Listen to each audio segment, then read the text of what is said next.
સત્ય ન્યૂઝમાં સમાચારોની શરૂઆત કરીએ પહેલા એક નજર આજના મુખ્ય સમાચારો પર।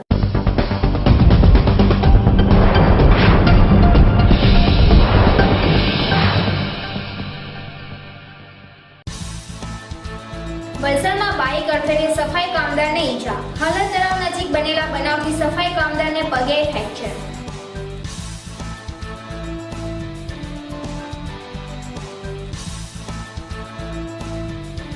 વલસાડમાં શ્રી જટેશ્વર મહાદેવજી મંદિર ખાતે હોમાત્મક લઘુરુદ્ર મહાયજ્ઞનું આયોજન।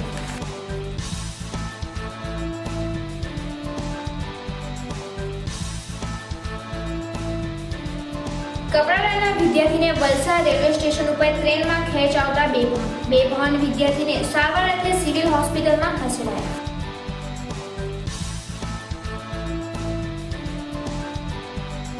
વાપીમાં પ્રદૂષણ ફેલાવતા એકમો બિંદાસ, વાપી અને તેની આસપાસના વિસ્તારોમાં હેલ્થ સર્વે કરવાની જવાબદારી કોની? વાપીમાં માસિક 1.5 થી 2 લાખ ટન કોલસો ઔદ્યોગિક ઉત્પાદનમાં વપરાતો હોવાનો અંદાજ। પાટીના કિકલ્લા ગામે શ્રી જલેશ્વર મહાદેવજી મંદિરનો તૃતીય પાટોત્સવ ઉજવાયો।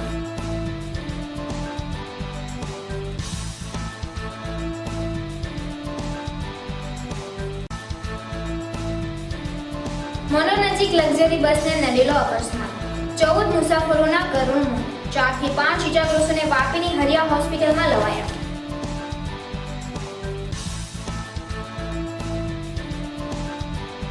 સેલવાસમાં મેઘરાજાની એન્ટ્રીથી ગરમીમાં રાહત, વરસાદી ઝાપટાથી લોકોમાં પ્રસરી ખુશીની લહેર।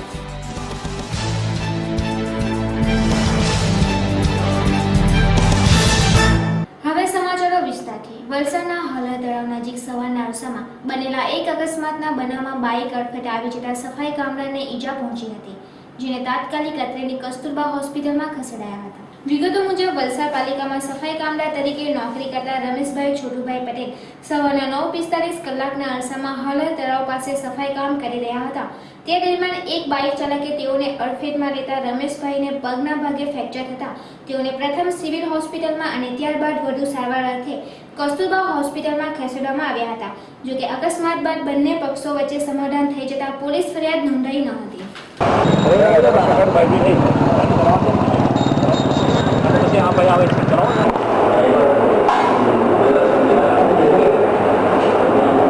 बड़ी एक बाकी है देखो तो यार ये बात नहीं आप देख लो हर्षद यार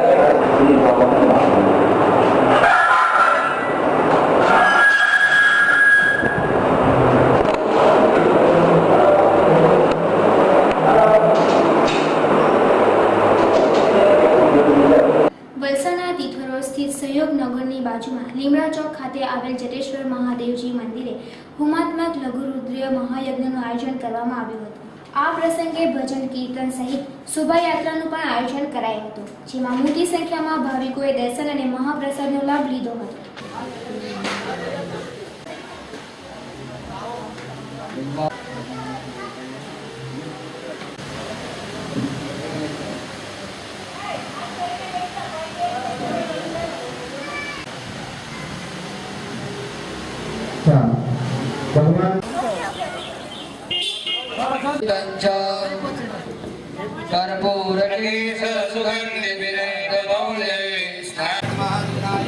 भगवान के ऊपर चढ़ाए देवानु हम तेलो लतस्नान सवरवय में 2 चमची चोखू पानी चढ़ा पर तेलो लतस्नान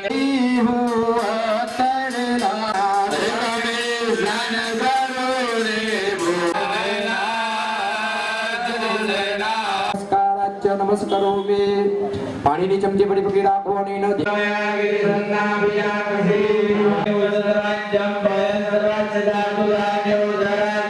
વલસાડ રેલવે સ્ટેશન ઉપર રાજકોટ એક્સપ્રેસ ટ્રેનમાં વડોદરા જઈ રહેલ એક વિદ્યાર્થીને ખેંચ આવતા તે બેભાન થઈ ગયો હતો, જેને સારવાર અર્થે વલસાડની સિવિલ હોસ્પિટલમાં ખસેડવામાં આવ્યો હતો।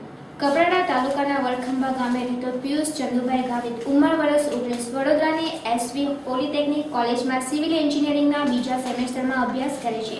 આવતીકાલે પરીક્ષા હોય પિયુષ વડોદરા તરફ જતી રાજકોટ એક્સપ્રેસ ટ્રેનમાં બેઠો હતો। ટ્રેનમાં બેઠા બાદ તેને અચાનક જ ખેંચ આવતા તે ટ્રેનમાં જ બેભાન થઈ ગયો હતો। આ દરમિયાન ટ્રેનમાં બેસેલ મુસાફરોએ આરપીએફ પોલીસ કર્મચારીઓની મદદથી બેભાન થઈ ગયેલ વિદ્યાર્થીને ટ્રેનમાં નીચે ઉતારી આ અંગેની જાણ 108 એમ્બ્યુલન્સને કરતા પિયુષને સારવાર અર્થે સિવિલ હોસ્પિટલમાં દાખલ કરાયો છે. ઘટનાની જાણ પિયુષના વાલીને કરતા તેઓ સિવિલ હોસ્પિટલમાં દોડી આવ્યા હતા.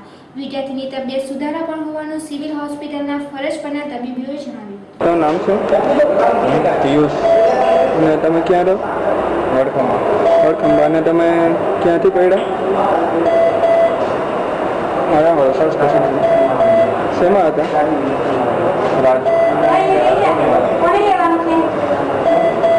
એટલે તમે કઈ ગાડીમાં હતા? એટલે રાજકોટ વડોદરા જતા.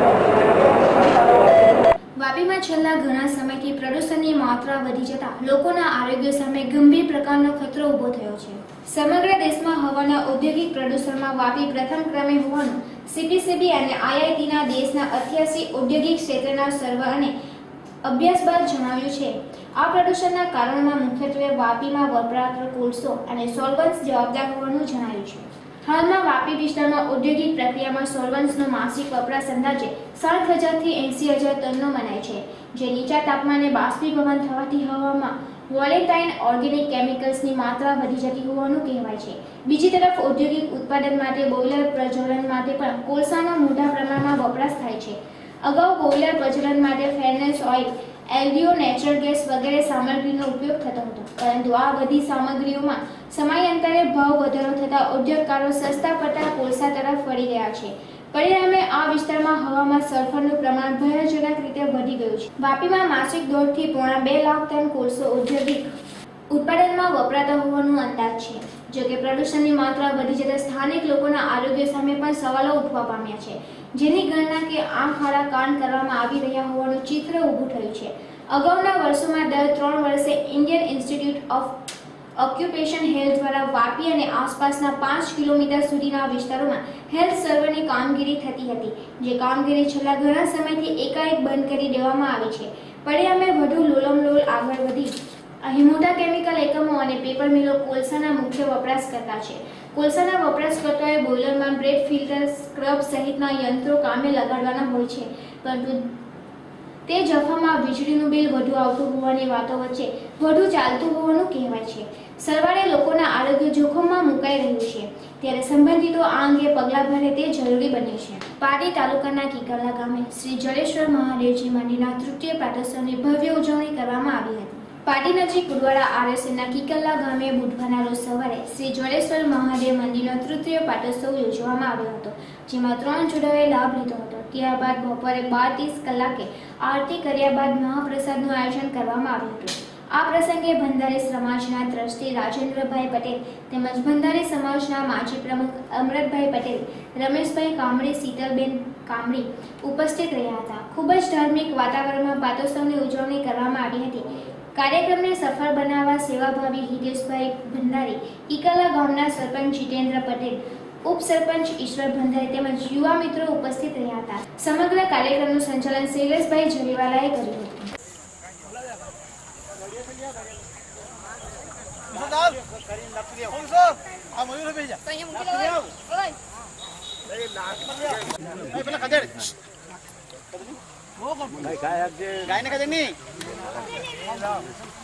અને એના મિત્રોએ મને કાલે જ વાત કરી તે મુજબ કે ભગવાન શિવ તો અહીં ઉપસ્થિત છે, પણ મારે વાત જ જ્યોતિર્લિંગની સ્થાપના કરવી છે. ઈચ્છા બહુ સુંદર છે અને મને એવું લાગે છે કે જે એમને ઈચ્છા જાગી છે એમાં દાનવીરોનું દાન પણ મળશે, યોગ્ય સાથ અને સહકાર મળશે અને એમની ઈચ્છા ફળીભૂત થાય એવી ભગવાન શિવ પાસે આપણે પ્રાર્થના કરીએ છીએ. કે વર્ષ 2 વર્ષ પણ નીકળી જાય, પરંતુ વર્ષની અંદર 8 મહિનાની અંદર જ એમણે આ કાર્ય પૂર્ણ કરેલ અને બધાનો સાથ સહકાર લઈને પૂર્ણ કરેલ છે. અને જેનું આજે વહેલી સવારે બનેલા એક કરુણ અકસ્માતમાં બનાવમાં અમદાવાદથી મુંબઈ તરફ જઈ રહેલી ખાનગી લક્ઝરી બસને અકસ્માત નડતા 14 જેટલા મુસાફરોના કરુણ મોત નીપજ્યા હતા. વિગતો મુજબ આજે વહેલી સવારે મહારાષ્ટ્રના મનોર નજીક આવેલ મેડવડ અને કાસા ગામ નજીક અમદાવાદથી મુંબઈ તરફ જતી ખાનગી ટ્રાવેલર્સની બસને વહેલી સવારે અકસ્માત નડ્યો હતો, જેમાં મુંબઈથી અમદાવાદ તરફ જઈ રહેલા એક ટેન્કરે ડિવાઈડર તોડીને રોંગ સાઈડ ટેન્કરે ડિવાઈડર તોડીને રોંગ સાઈડ રોડ ઉપર આવી જતા અમદાવાદથી મુંબઈ તરફ પૂરપાટ ઝડપે જઈ રહેલી લક્ઝરી બસ સાથે ધડાકેભેર અથડાતા ગમખ્વાર અકસ્માત સર્જાયો હતો. આ અકસ્માતમાં ઘટના સ્થળે 14 જેટલા વ્યક્તિઓના કમકમાટી ભર્યા મોત નીપજ્યા હતા, જ્યારે બીજી તરફ ઘવાયેલા મુસાફરોને વધુ સારવાર અર્થે નજીકની હોસ્પિટલ સ્થિત ખસેડવામાં ઘટના સ્થળે 20 થી 25 જેટલી એમ્બ્યુલન્સ કાર્યરત થઈ હતી, જ્યાં 4 થી 5 જેટલા ઇજાગ્રસ્તોને વાપીની હરિયા હોસ્પિટલ સ્થિત લાવવામાં આવ્યા છે. આ અકસ્માતને પગલે હાઈવે ઉપર સતત 4 કલાક સુધી ટ્રાફિક જામની સ્થિતિ પણ સર્જાઈ હતી. ઘટના પગલે સ્થાનિક પોલીસ સહિતનો કાફલો પણ ઘટના સ્થળે આવી પહોંચ્યો હતો.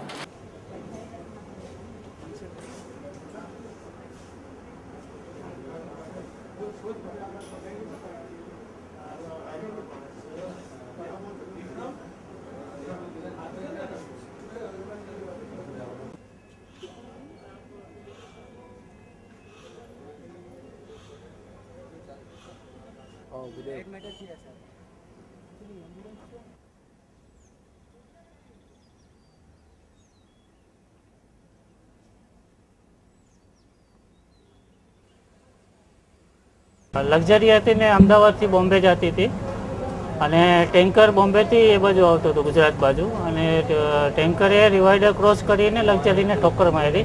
લક્ઝરીનું બેને સામે સામે ટક્કર થઈ ગઈ. એમાંથી 14 માણસ જગા પર સ્પોટ થઈ ગયા. બીજા બધા સિરિયસ છે અને જેટલાને એમાં ભરતા છે એમ્બ્યુલન્સમાં બધાને શિફ્ટ કરતા છે આજુબાજુ. અને બીજા જે આંકડો છે મરવાનો હજી કંઈ બીજો બહાર નથી પડ્યો. તો પણ અંદાજે કેટલા લોકો મર્યા? અંદાજે 15 લોકોનો આંકડો જ બતાવ્યો છે અમને લોકો હોસ્પિટલવાળાએ. અને પછી ઘાયલ કેટલા હશે? ઘાયલ તો લગભગ સમજો ને કે 20-22 તો ઘાયલ અમે એમ્બ્યુલન્સમાં ગયા. અમે લોકો લઈને આવ્યા 3 જણાને. બીજી બધી એમ્બ્યુલન્સ નીકળી 15 એમ્બ્યુલન્સમાં ગઈ હતી. કેટલી એમ્બ્યુલન્સ ત્યાં? એમ્બ્યુલન્સ લગભગ 25-35 હતી એમ્બ્યુલન્સ. કઈ જગ્યાએ આ રહી ઘટના? આજ મનોર કે છે જે ચારોટીથી 22 કિલોમીટર મનોર સ્પોટ છે, ટર્નિંગ છે, તેને મિનવર કહે છે. एक्चुअली स्पॉट में जो मेहरबान अहमदाबाद से बॉम्बे आ गए.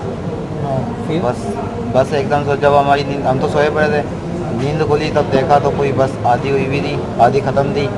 और फिर मैं निकला और मैंने भैया को निकाला तो उनका पैर फ्रैक्चर हुआ था तो उनको उठवा दिया. कितने लोग थे अंदर बस में?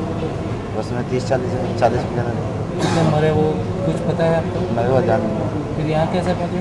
यहाँ तो एम्बुलेंस लेके. अंदर कितने थे बस में? बस में 30-40 जने थे. सब अहमदाबाद से थे?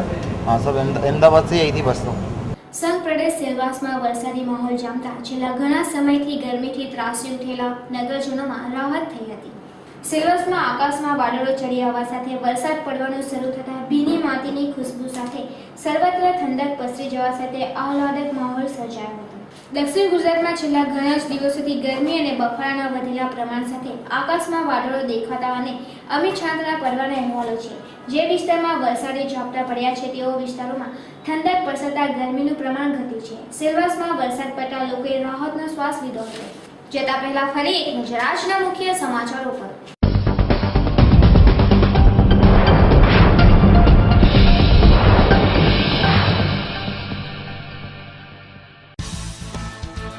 વલસાડમાં બાઇક અડફેટે સફાઈ કામદારને ઈજા. હાલત તળાવ નજીક બનેલા બનાવથી સફાઈ કામદારને પગે ફ્રેક્ચર.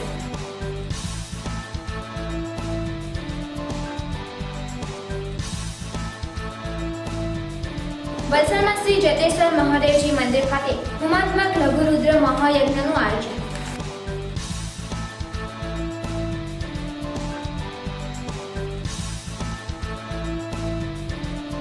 કપરાડાના વિદ્યાર્થીને વલસાડ રેલવે સ્ટેશન ઉપર ટ્રેનમાં ખેંચ આવતા બેભાન વિદ્યાર્થીને સારવાર અર્થે સિવિલ હોસ્પિટલમાં ખસેડાયા.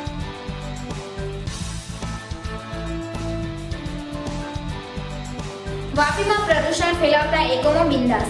વાપી અને તેની આસપાસના વિસ્તારોમાં હેલ્થ સર્વે કરવાની જવાબદારી કોની? વાપીમાં માસિક 1.5 થી 2 લાખ ટન કોલસો ઔદ્યોગિક ઉત્પાદનમાં વપરાતો હોવાનો અંદાજ. પાટીના કિકલ્લા ગામે શ્રી જલેશ્વર મહાદેવજી મંદિરનો તૃતીય પાટોત્સવ ઉજવાયો.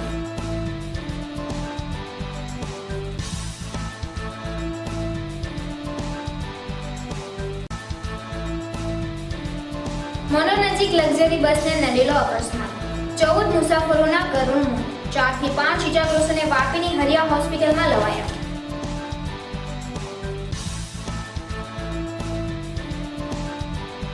સૌરાષ્ટ્રમાં મેઘરાજાની એન્ટ્રીથી ગરમીમાં રાહત, વરસાદી ઝાપટાથી લોકોમાં પ્રસરી ખુશીની લહેર.